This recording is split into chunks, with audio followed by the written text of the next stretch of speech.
చంద్రబాబు నాయుడు గారు కానీ అదేవిధంగా నారా లోకేష్ బాబు గారు కానీ ఉమ్మడి కర్నూలు జిల్లా మీద ప్రత్యేకమైనటువంటి శ్రద్ధ త్రాగునీరు ప్రాజెక్టు మీద పెడుతూ ఉన్నారు. ఆయన పాదయాత్రలో కూడా కర్నూలు జిల్లాలో ఈ యొక్క బాధలు కష్టాలు ఈ వలసలు అన్ని కూడా ఆయన కూడా ప్రత్యక్షంగా చూశారు. అందుకే ఈవేళ ప్రాధాన్యత ఈ కర్నూలు జిల్లాకి తీసుకోమని చెప్పడం, ఒక ఇరిగేషన్ శాఖ మంత్రిగా కూడా నేను అంటే నంద్యాలైన కర్నూలు జిల్లాకు కూడా నేను ఇన్ఛార్జ్ మినిస్టర్ గా ఉన్నాను కాబట్టి ఉమ్మడి జిల్లాగా దీని మీద కూడా నేను ప్రత్యేకమైన దృష్టి పెట్టి ఏదైతే మీరు చెప్పినట్టుగా పెండింగ్ ప్రాజెక్ట్స్ ఏవైతే ఉన్నాయి ఇంకా ఆర్థిక పరిస్థితి అనుకూలించేటువంటి పరిస్థితి లేకపోయినప్పటికీ కూడా ఎందుకంటే 14 లక్షల కోట్ల అప్పు ఎత్తి మీద పెట్టి ఇప్పుడే చెప్పాం 18,000 కోట్లు బకాయిలు పెట్టిపోయాడు బిల్లు లేదు. ఇవన్నీ మనం చెల్లించవలసిన పరిస్థితి.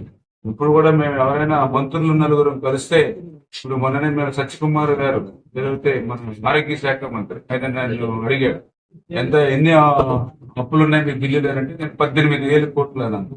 అయితే నీ మీద నేను బెటర్ మాకు 6,000 కోట్లే ఉన్నాయని చెప్పి ఈ లోపల అక్కడికి ఒక మంత్రి ఆర్ఎన్ మీద ఉంటే నాది 9,000 కోట్లు అప్పులు ఉన్నాయని చెప్పాడు. అంటే బిల్లులు బకాయి అంటే ఇట్లా మంత్రులు నలుగురు కలిస్తే ఎవరి శాఖ ఎంత బకాయి ఉన్నాయో అంటే అట్లాంటి పరిస్థితి అయింది. అయినప్పటికీ కూడా ఈ రోజు పరిపాలనా దక్షత ముఖ్యమంత్రి చంద్రబాబు నాయుడు గారు ఉన్నారు, పవన్ కళ్యాణ్ గారు అంటే వాడు ఉన్నారు, వీరిద్దరికి పైన నరేంద్ర మోడీ గారు అందరూ ఉన్నారు. ఖచ్చితంగా మీరు చెప్పినట్లుగా అత్యంత వెనకబడినటువంటి యొక్క కర్నూలుకి అత్యంత ప్రాధాన్యత ఇచ్చి పెండింగ్ ప్రాజెక్ట్ ని 1 by 1 ఒక్కొక్కటి ప్రయారిటీగా ఏం చేస్తాం తెలియజేస్తాం. Okay, thank you.